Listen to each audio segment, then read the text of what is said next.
السلام علیکم ملګرو، یوه دردناکه واقعه درته شریک کومه. دا ویډیو راسره مکمل وګورئ. دا واقعه چې ده نو دا د حسنین د کوم تعلق چې د پورم ایجنسۍ سره دی. د 10 کالو ماشوم دی او هغه ته د زړه مسله لکه څنګه چې مازجانې ته وه او دې ته د پیپلو مسله هم ده. دې ته به د زړه ټرانسپلانټینګ هم کېږي او د پیپلو ټرانسپلانټینګ به ورته هم کېږي.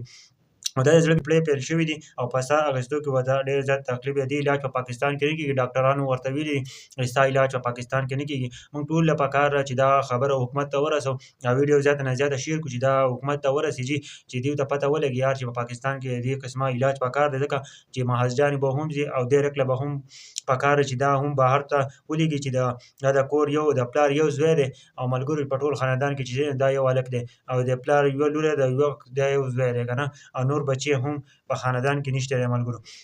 دې تقریبا 2019 نه علاج روان دی، تقریبا 5 ساله علاج یې وشو. پلار یې په دوبۍ کې کار کوي که نه، چې کله ورته دیاړي میلاویږي او نه میلاویږي. تاسو ته پته ده نن سبا د کارونو او نن سبا د کړمو ساتلو په هسپتال کې ډېر وخت وشو او په کور کې دومره وخت نه دی تېر شوی. ملګرو تقریبا 4-5 هزار روپۍ ورځ پسې راځي. ملګرو دا واقعه وه، تاسو ته پته ده حسنین د پورم ایجنسۍ سره تعلق ساتي، خو دا بیمار دی تقریبا د 2019 نه دا پسې په هسپتال کې پروت دی.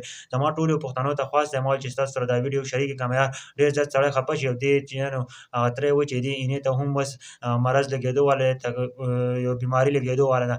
پیپړې هم خرابې دي او زړه یې هم خراب دی، هغه ته تکلیف دی او بل طرف ته د هغه اینې ته هم کومه بیماري ده روانه ده. زما ټولو پښتنو ته خواست دی یار نوره خو مه شیر کوئ، د دې هلک دپاره شیر کړئ دا ویډیو چې د ټولو پښتنو ته ورسي. یار د دې سره مدد وکړئ چې پلار یو غریب مزدور دی په دوبۍ کې کار کوي او د هغه نه پس چې دی نو 30 لاک روپۍ پرې ولګېدې که نه او 4-5 هزار روپۍ هره ورځ لګي. تاسو په خپله سوچ وکړئ نو زما چې څومره دا اواز پښتنو ته رسي ټولو پښتنو له پکار ده چې دا ویډیو د نورو پښتنو سره شیر کړي او د دې کس سره مدد وکړئ، د حسنین سره مدد وکړئ. د 10 کاله ماشوم دی او په داسې بیمارۍ باندې اخته شوی دی. رب العزت دې ولې څه وکړي شفا ورکړي که نه، سړی ډېر زیات خفه شي. زما ټولو ته خواست دی یار چې دا ویډیو د نورو ملګرو سره ضرور شیر کړئ او د دې لپاره دوا ضرور وکړئ. او زموږ ټولو وزیر اعلی ته هم خواست دی او وزیر اعظم ته هم خواست دی چې دا هلک صاحب بهر ملک ته ولېږئ او چې د دې علاج وشي او پاکستان کې یو داسې طریقه کار جوړ کړئ چې داسې مریضانو څه کېږي علاج په پاکستان کې کېږي، بهر ملک ته تلو ته ضرورت نه